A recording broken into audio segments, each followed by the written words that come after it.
मैं ठीक उसी पल पुनर्जन्म लेता हूँ जब मुझ पर ताक झांक का झूठा आरोप लगाया जा रहा है। मैं उन दो विकृत और परिचित चेहरों को देखता हूँ जबकि एक तीखी आवाज़ मेरे कानों को चीर रही है। ये एक लड़की की आवाज़ है और मैं खुशी से मुस्कुराता हूँ। मेरा नाम चेन पिगनन है। अपने पिछले जीवन में इस मेट्रो ट्रेन में जो हुआ उसके कारण मेरी जिंदगी बर्बाद हो गई थी। झूठा आरोप, ऑनलाइन उत्पीड़न, नौकरी से बर्खास्तगी, माता पिता द्वारा त्याग दिया जाना और मेरी मंगेतर ने सगाई तोड़ दी थी। इसे सहने में असमर्थ होकर मैंने एक इमारत की छत से कूदकर अपनी जान दे दी थी। लेकिन अब मैं वापस आ गया हूँ और जब वे मेरे चेहरे पर फोन तान रहे हैं, मैं शांति से अपनी आस्तीनें चढ़ाता हूँ। फिर उनकी हैरान नजरों के सामने मैं अपना मुक्का उठाता हूँ। ढाक। उस सूखी आवाज ने मेट्रो के सारे शोर को दबा दिया। पूरी बोगी एक पल में खामोश हो गई। हर कोई सदमे में था।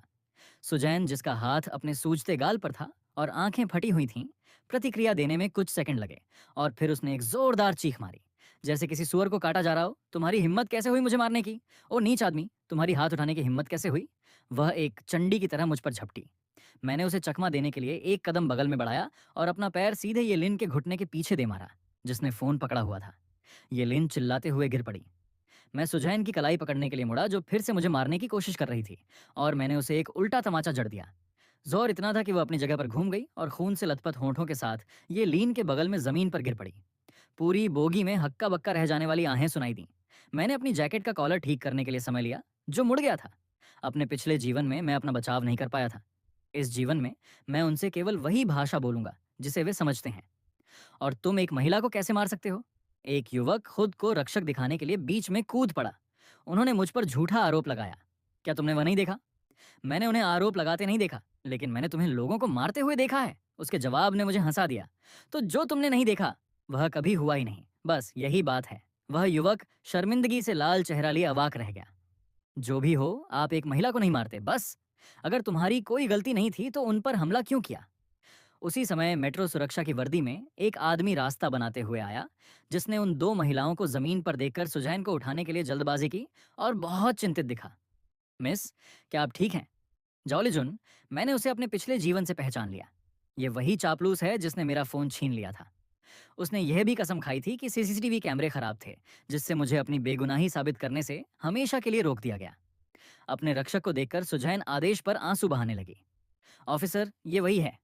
ये छिपकर हमारी वीडियो बना रहा था और जब हमने इसे रंगे हाथों पकड़ा तो इसने हमें पीटा। जाओ लिजुन ने मेरी ओर उंगली उठाई। अपना फोन मुझे दो। मेरी मुस्कान ने उसे असहज कर दिया। और क्या चाहिए? क्योंकि मैंने तुम्हें लोगों को मारते हुए देखा है। बहस करने की जरूरत नहीं है। मैंने अपना फोन निकाला और सीधे 17 नंबर डायल किया। हेलो। हाँ, नमस्ते। मैं मेट्रो में हूँ। मुझ पर ताक झांक का झूठा आरोप लगाया जा रहा है और कोई मेरा फोन छीनने की कोशिश कर रहा है। पूरी बोगी दंग थी। जाओ लिजुन ने अपनी भौहें सिकोड़ी। तुम क्या खेल खेल रहे हो? मैंने फोन काट दिया और उसकी आंखों में सीधे देखते हुए हर शब्द साफ साफ बोला। पहली बात, आपके पास मुझे आदेश देने का कोई अधिकार नहीं है।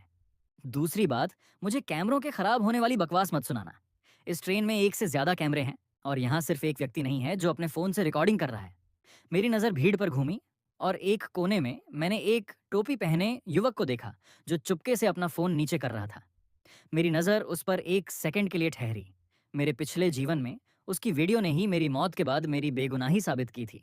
एक ऐसी बेगुनाही जो मेरे किसी काम नहीं आई। इस बार मैं यह सुनिश्चित करूंगा कि सच समय से बहुत पहले गवाह के कटघरे में खड़ा हो। पुलिस स्टेशन के पूछताछ कक्ष में हवा भारी थी। एक पुराना एयर कंडीशनर कोने में गूंज रहा था। मेरी गवाही लेने वाले अधिकारी का नाम माँ था, जिनकी उम्र 40 के आसपास थी और आंखों के नीचे काले घेरे थे। हाथ में पेन लिए वह मेज थपथपा रहे थे और स्पष्ट रूप से चिढ़े हुए लग रहे थे। चलो, मुझे बताओ कि हाथापाई की नौबत क्यों आई? मैंने उन्हें शुरू से अंत तक सब कुछ समझाया। उन्होंने पहले मेरा अपमान किया, मैंने केवल अपना बचाव किया। यह आत्मरक्षा है, आत्मरक्षा। उन्होंने अपने पेन से एक लकीर खींची, एक मुक्का जो नाक तोड़ दे। आप इसे आत्मरक्षा कहते हैं। कानून कहीं नहीं कहता कि जब कोई आपके चेहरे पर अपमान करे तो आपको दूसरा गाल आगे कर देना चाहिए। ऑफिसर माँ ने भौहें सिकोड़ी और आगे की ओर झुके। चेन पिगनन, मैं आपको सलाह देता हूं कि आप अधिक सहयोगी बने। फिलहाल आप पर जानबूझकर मारपीट और चोट पहुंचाने का आरोप है। यदि मेडिकल रिपोर्ट में मामूली चोटों की पुष्टि होती है तो आपको कई साल की जेल हो सकती है, और तब आपके सुंदर भविष्य को अलविदा। फिर वही पुरानी बात। मेरे पिछले जीवन में बिल्कुल इन्हीं शब्दों के साथ मैं यहीं था। इसी बात ने मुझे फंसा दिया था। बाद में मुझे पता चला कि सुजैन बीमा धोखाधड़ी की विशेषज्ञ थी, एक इन्फ्लुएंसर थी। उसका चाचा, जो नगर पालिका में एक छोटा सा रसूखदार आदमी था, उसका सबसे बड़ा समर्थक था। लेकिन इस बार बात अलग है। मैंने ऑफिसर माँ की ओर देखा और धीरे धीरे बोला, ऑफिसर, मैं भी शिकायत दर्ज करना चाहता हूँ, मानहानि और झूठे आरोप लगाने के लिए। उन्होंने सार्वजनिक स्थान पर तथ्य गढ़े और उन्हें दुर्भावनापूर्ण इरादे से फैलाया, जिससे मेरी प्रतिष्ठा को गंभीर नुकसान पहुंचा और मुझे काफी मानसिक कष्ट हुआ। ऑफिसर माँ का चेहरा काला पड़ गया। क्या आप स्थिति को पलटने की कोशिश कर रहे हैं? मैं केवल तथ्यों को बता रहा हूँ और अपने अधिकारों की रक्षा कर रहा हूँ। तथ्य? तथ्य ये है कि आपने किसी को घायल किया है। बिना रुके मैंने जारी रखा। मेट्रो सुरक्षा अधिकारी जॉलीजुन ने निष्क्रियता बरतकर अपने कर्तव्यों का उल्लंघन किया है। वह उनकी साथी भी हो सकती है। मैं उसके खिलाफ कार्रवाई करने का अधिकार सुरक्षित रखता हूँ। नियमों के अनुसार सीसीटीवी फुटेज कम से कम 30 दिनों तक सुरक्षित रखी जानी चाहिए। जिस बोगी में मैं था उसमें आगे और पीछे कैमरे लगे हैं। मैं जहां था वह जगह ब्लाइंड स्पॉट में नहीं हो सकती। अगर पुलिस दावा करती है कि कैमरे खराब थे, तो मैं न्यायिक जांच की मांग करने के लिए एक वकील नियुक्त करूंगा। पूछताछ कक्ष में मौत जैसी खामोशी छा गई। ऑफिसर माँ का चेहरा बदल गया। वह मुझे गौर से देख रहे थे। जब स्थिति गतिरोध में थी, कमरे का दरवाजा खुला। एक युवा पुलिसकर्मी ऑफिसर माँ के पास आया और उनके कान में कुछ शब्द कहे। ऑफिसर के हाव भाव अजीब हो गए। चेन पिगनन, तुम्हारी मंगेतर यहाँ है, और उसके दोस्त, वे कहते हैं कि वे तुमसे बात करना चाहते हैं। लिन शिनरो। ये नाम एक जंग लगी सुई की तरह था जिसने मेरे दिल को छेद दिया। मेरे पिछले जीवन में वह आशा की आखिरी किरण थी जिससे मैंने चिपके रहने की कोशिश की थी। लेकिन जब साइबर उत्पीड़न ने मुझे घेर लिया तो उसने मुझे छोड़ दिया। मुझे उसका आखिरी संदेश, मुझे ब्लॉक करने से ठीक पहले का, अभी भी पूरी तरह याद है। हाँ, चेन पिगनन, तुम सच में मुझे घिन आती है। हमारे बीच सब खत्म हो गया। दहेज वापस पाने का सपना भी मत देखना। और अब वह यहाँ है, दोस्तों के साथ। दोस्त? मुझे तुरंत अंदाजा हो गया कि वे कौन हैं। उन्हें अंदर आने दो। दरवाजा खुलता है। सबसे आगे लिनशिनरो, सफेद कपड़े पहने, हल्का और सलीके वाला मेकअप, रोती हुई आंखें, और उसके पीछे वह आदमी। जिस क्षण वह अंदर आया, हवा चिपचिपी हो गई। जाड़ा फांग, कॉलेज का एक सहपाठी, एक नया अमीर जिसका परिवार जमीन हड़पने के धंधे से अमीर हुआ था, और वह उस तरह का आदमी था जो लिन शिनरो के आसपास मक्खी की तरह मंडराता रहता था। उसने बहुत फैशनेबल कपड़े पहने थे। पूछताछ कक्ष की मध्यम रोशनी में उसकी कलाई पर बंधी रिचर्ड मिल घड़ी चमक रही थी। उसे देखकर मैं मुस्कुराया। हम, बिल्कुल सही। मेरे पिछले जीवन के सभी दुश्मन यहाँ जमा हैं। जैसे ही शिनरो ने मेरी हथकड़ियाँ देखीं, उसके आंसू बहने लगे। पिगनन, तुम किसी को कैसे मार सकते हो? क्या तुम्हें अंदाजा है कि यह बात कितनी बढ़ गई है? जैसे ही उसने मुंह खोला, वह मुझ पर आरोप लगा रही थी। मैंने कुछ नहीं कहा, बस उसे नाटक करते हुए देखता रहा। बगल में उस ढोंगी ने बोलना शुरू किया। इंटरनेट पर हंगामा मच गया है। वे कह रहे हैं कि तुम एक परवर्ट और हिंसक व्यक्ति हो। तुम क्या चाहते हो कि शिनरो अपना चेहरा कैसे दिखाए? उसने ये कहते हुए बहुत स्वाभाविक रूप से अपना हाथ लिन शिनरो के कंधे पर रखा और उसे धीरे से थपथपाया। लिन शिनरो ने उसे पीछे नहीं हटाया। इसके विपरीत उसने थोड़ा और उसके सहारे झुकने का मौका लिया। इस दृश्य को देखकर मेरा दिल जम गया। मेरे पिछले जीवन में इसी तरह के पाखंडी व्यवहार ने, जो मेरा भला चाहने का नाटक करते थे, मुझे बर्बाद किया था। जब तक मुझे निकाल नहीं दिया गया और मैं कर्ज में नहीं डूब गया, तब तक मुझे समझ नहीं आया। उनकी सगाई की खबर देखकर मुझे असलियत पता चली।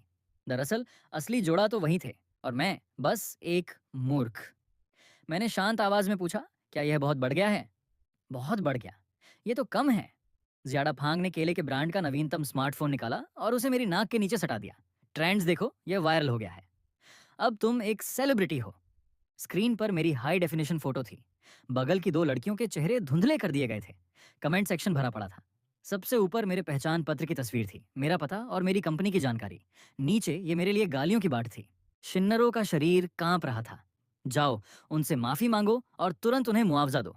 जब तक वे पोस्ट हटाते हैं और माफी का बयान जारी करते हैं, तब तक स्थिति संभालने का एक मौका है। ज्यादा फांग ने तुरंत बात आगे बढ़ाई। पिगनन, एक भाई की सलाह मानो, माफी मांग लो। मैंने पता किया है, इस सुजैन के अच्छे संपर्क हैं। तुम उसे बर्दाश्त नहीं कर पाओगे। सार्वजनिक रूप से माफी मांगो, कुछ पैसे दो और मामला रफा दफा हो जाएगा। वह थोड़ा रुका। अगर तुम्हारे पास पैसे नहीं हैं, तो मैं तुम्हें रकम उधार दे सकता हूँ। ब्याज के लिए हम बाजार की दरों पर बात कर लेंगे। और देखो, वह एक नेक इंसान का नाटक कर रहा था। बाजार की दरें, शायद सूद खोरों वाली दरें। मुझे अंदाजा था। पिगनन, तुमने सुना? ये देखकर कि मैं कोई प्रतिक्रिया नहीं दे रहा हूँ, लिन शिनरो और भी बेचैन हो गई। ज्यादा फांक तुम्हारी मदद करने के लिए तैयार है। तुम किसका इंतजार कर रहे हो? इसे खत्म करो। जल्दी स्वीकार कर लो। क्या तुम तभी खुश होगे जब कंपनी तुम्हें निकाल देगी? उसका चेहरा निराशा और डर का मुखौटा था। तो मेरी बेगुनाही और मेरी गरिमा एक नौकरी से कम कीमती थी। उसे मेरी प्रतिष्ठा की जरा भी परवाह नहीं थी। उसे बस इस बात का डर था कि इसका असर उस पर न पड़े। पूछताछ। कक्ष का दरवाजा फिर से खुला। ऑफिसर माँ हाथ में एक फाइल लिए अंदर आए और उसे मेज पर पटका। चेन पिग्नन। यह रहा आपसी समझौते का दस्तावेज। दूसरा पक्ष 5 लाख युआन का मुआवजा और एक माफी की वीडियो मांग रहा है। अगर तुम मान जाते हो और दस्तखत करते हो तो मामला बंद हो जाएगा। 5 लाख। मेरे पिछले जीवन में भी यही रकम थी। बिल्कुल इसी तरह उन्होंने मुझे दस्तखत करने के लिए मजबूर किया था। मैंने समझौते को नजरअंदाज करते हुए लिनशिनरो की ओर देखा और धीरे धीरे बोला, लिनशिनरो, क्या तुम मुझ पर विश्वास करती हो? वह ठिठक गई। पूछताछ। कक्ष में मौत जैसी खामोशी छा गई। हर कोई उसे देख रहा था। क्या तुम्हें विश्वास है कि मैंने छिपकर वीडियो नहीं बनाया? क्या अब इस बारे में बात करने का कोई मतलब है? चाहे तुमने वीडियो बनाया हो या नहीं, क्या यह महत्वपूर्ण है? अब हर किसी ने देख लिया है कि तुमने किसी को मारा है। क्या तुम थोड़े समझदार नहीं बन सकते? महत्वपूर्ण नहीं? मैं हंसा। तो मेरी बेगुनाही उसकी नज़रों में कोई मायने नहीं रखती थी। जाड़ा फांग आगे बढ़ा, मुझे एक विजेता की नज़र से देख रहा था। पिग्नन, शिनरो भी तुम्हारा भला चाहती है। थोड़े समझदार बनो। आज के समाज में सच का कोई महत्व नहीं है। महत्व इस बात का है कि लोग क्या मानते हैं। उसने समझौता उठाया और दस्तखत वाली जगह पर अपनी उंगली से थपथपाया, जैसे कि वह मुझ पर उपकार कर रहा हो। 5 लाख के लिए साइन करो, मैं तुम्हें भेज दूंगा। तुम बाद में मुझे उधार की रसीद दे देना और एक माफी का वीडियो रिकॉर्ड कर लो। चलो कुछ अच्छे शब्द बोलो, अपना थोड़ा घमंड छोड़ो। एक आदमी को झुकना आना चाहिए। दरवाजे की झिड़ी से दो महिलाओं सुजैन और ये लिन की संतुष्ट हंसी सुनाई दी। हम। और मैं सोचती थी कि यह अड़ियल है। आखिरकार यह भी दूसरों की तरह फुस्सा हो गया। पूरे 5 लाख। इस बार हमने जैकपॉट मारा है। आज रात हम सबसे महंगे जापानी रेस्तरां में खाना खाएंगे। हम इस बेचारे को घुटनों पर लाकर भुगतान करवाएंगे। आह। उसकी आवाज तेज नहीं थी, लेकिन हर शब्द सुई की तरह था। फिर भी हर कोई अनसुना करने का नाटक कर रहा था। ऑफिसर माँ ने मेज पर जोर से हाथ मारा। साइन करो और जल्दी। हमारा समय बर्बाद मत करो। मैंने अपने सामने इन लोगों को देखा। ज्यादा फांग अपने पैसे से मेरी गरिमा को कुचलना चाहता था। मेरी मंगेतर मुझे अपना दोष स्वीकार करने के लिए दबाव डाल रही थी। वे लोग जो सच को तोड़ मरोड़ रहे थे। और उन दो महिलाओं को भी नहीं भूलना चाहिए जो दरवाजे के पीछे पहले से ही अपनी जीत का जश्न मना रही थीं। उन्होंने मुझे कदम दर कदम खाई में गिराने के लिए अपना जाल बुना था, लेकिन इस बार वे सिर्फ सपना ही देख सकते थे। मैंने पेन उठाया। ये देख